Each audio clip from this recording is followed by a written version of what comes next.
Hello, and welcome to the Simplified Organization podcast, 15-minute conversations with real moms about managing life cheerfully because our work at home honors God. He uses our homes to build his kingdom, so they're worth our energy and attention. I'm Misty Winkler. I run Simply Convivial, a blog, podcast, and community helping women to excel at homemaking and do life cheerfully. I'm also author of the book, Convivial Homeschool, Gospel Encouragement for Keeping Your Sanity While Living and Learning Alongside Your Kids. And today I'm chatting with my assistant and program manager at Simply Convivial, Leisa Moulton. Hello. Leisa is a Southern Idaho-based homeschooling mom of 3 who works as a program manager for Simply Convivial. She also helps manage her husband's business, leveraging her exceptional organization skills and attention to detail. Lisa's unwavering dedication to her family, work, and community make her an inspiration to everyone around. When she's not working, she enjoys hiking, reading, and spending time with her family. So thank you so much for joining me, Leisa. Thank you for having me. It's always fun. And you were mentioning a couple days ago that you took on a new responsibility, right? You're a secretary for the local community.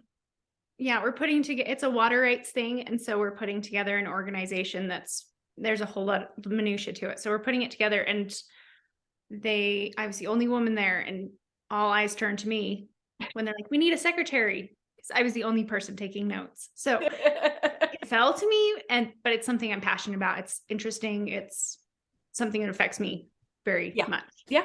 And attention to detail, it fits. So we just add another vocation on there. Yes. So when you have a lot going on and a lot to do, I think routines can be a lifesaver. Yes. What kind of routines do you have in place? So I borrow my husband's brain a lot, which is something that we've talked about in a book club on Simply Convivial. And so I borrow his brain to help me figure out when I'm having problems with routines. Hey, I need to get this done, but I just build different things into my day. But I create checklists and I create procedure lists so that when I go to a different vocation or thing, I don't have to sit and stress about what I need to do. I can just check my list, and it just helps all my life flow very well. Like, my kids have checklists. I have a checklist for homeschool. I have procedure lists for my husband's business, so I'm never wondering what I have or haven't done. And yeah, and then we just flex as the day changes, and because it always changes. Things are always thrown my way that I'm not anticipating. Yeah, routines. Sometimes I think we think of routines as being something that will make life go my way. If I have a routine in place, then nothing unexpected will happen. If only. But it is more like I don't have to rethink everything all the time. So I can use my allotted time to get something done more efficiently because I know exactly what I should do. I don't have to figure that out every time. Yes. Yeah. Yep. Those lists. So I don't have to spend time wondering if I did something or something needs to happen. That's crucial for me.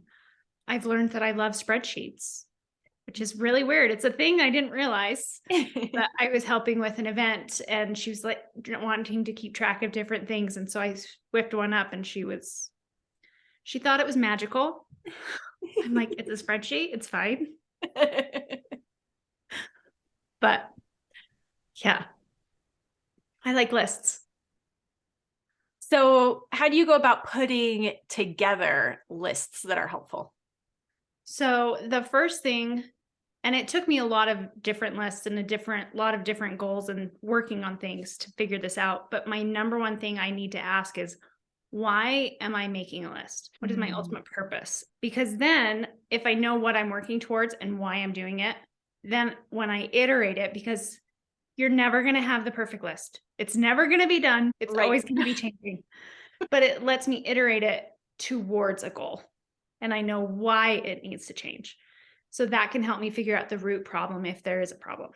That's the first thing I do. And then you need to start small. You can't overhaul your life in one day. It didn't fall apart in one day. It's the little steps. And you've been teaching this for years, and it took me a long time to jump on board, but it's amazing. Small steps, they build, and then you just add another layer to it every time, because you can't overhaul your life in one day. You can, but it's not going to last you more than a week. That's the boom and bust cycle right there. Yes. And then you have to reframe your story. Like when you're building routine, or when you're cleaning your kitchen or washing your dishes, you have to reframe your story. You have to say, I'm not cleaning my kitchen, because let me tell you, 5 minutes later, it's not clean. We live here. And so we're just resetting it to neutral. That phrase really helped me not feel resentful whenever I had to clean my kitchen or wash dishes or wash laundry. I remember one time just wishing all the laundry could be done. Yep. Just let's have it all done. Wouldn't it be great for one day to have every piece of clothing clean? Never going to happen, because you're wearing clothes. So it's just resetting it. And so you have things for the next day or when you need to use them. And when you're washing dishes, if that's a chore you hate, you can think to yourself how grateful you are that you have people you love, or people to take care of, or food to eat, or however you need to rephrase it for you. But it's just reframing your story. And you can do that with anything. With a challenge life is throwing your way, a hard move or a difficult child, reframing your story helps you have a better attitude about it, and helps you remember your why. Yeah. I like that kind of cycles back to the beginning, where with that purpose statement. Yes. Yeah.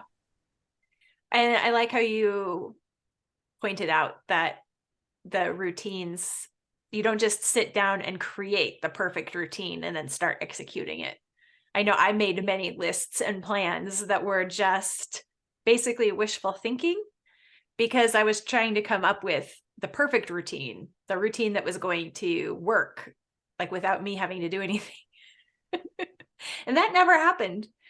But it's not just that we can't execute a perfect routine. It's also that circumstances change. The number of kids we have changes. They get older and have different needs. We move, we change houses, and that all requires us to tweak the routines and come up with a new plan that works. Yes. I know you recently moved. And then moved again, like you moved into a trailer and then built your own house and then moved into the house. Yeah. So we moved into the trailer, moved the trailer into the shop for a full year. We actually sat down and counted it out one day. We lived in a shop in a trailer for a full year. wow. No ability to lock anything but a tiny bathroom door. Let me tell you, I dreamed about being able to lock doors. It's fine. It's great. But the house isn't done. We're slowly iterating and figuring out how we want to live here and how we want to use our spaces. So it's always changing. Yeah. And how do the routines adapt in those changing circumstances? So when we were in the camper, I had to be very fluid and just go with the flow. I spent a lot of time outside, which I'm sure is shocking in the summer. And even when we were in the shop, I woke up early, I stoked the fire, got it going, did my work, because it was the only time I would have quiet and alone time. And we just had to be fluid and okay with noise, which was fun because I have one child who really doesn't like tapping or little noises or anything like that. And so that was a growing experience for her. See, reframing the story. Yes. And it was a growing experience for my other child, who doesn't realize when he's humming or singing, or he has no awareness that is even happening. So that's a growing experience. He's learning how to notice those things. But even now that we're in the house, it's just finding the different flows. Like I recently added exercise into my work day, and it took over where I usually did my work. So it's we're still iterating our routine on how to fit that into there when I have noises and I can't focus as much as I'd like. Yeah. And that's not a failure in any kind of way. It's just the next level. You Yeah. keep adding things and changing things, and it's just what it is. It's not that something was wrong with the previous routine. Yeah. It's just that we need a new one to fit. Yeah. It's just growth, and that's the nature of life. That's the only thing that's constant, is it's always changing. Yeah. All right. Any final thoughts on routines? Start small, really. I have a very robust morning time, but I now our together time, like sometimes it takes an hour and a half and we're there and we're happy to be there that long.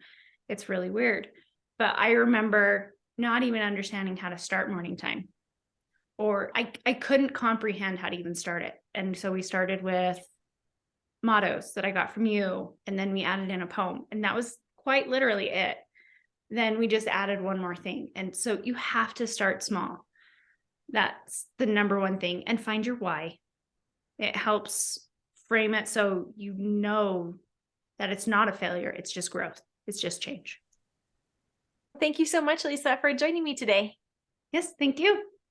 And that's it for this episode of the Simplified Organization podcast. Do you need to overcome unrealistic expectations for your home routines? Our 6-week Sweep and Smile program walks you through both setting up a minimum viable home routine and changing what your internal narrator has to say about the housework that you have to do. Improve your basic routines and change your attitude about those routines with Sweep and Smile. We start another live accountability group through the program on October 13th.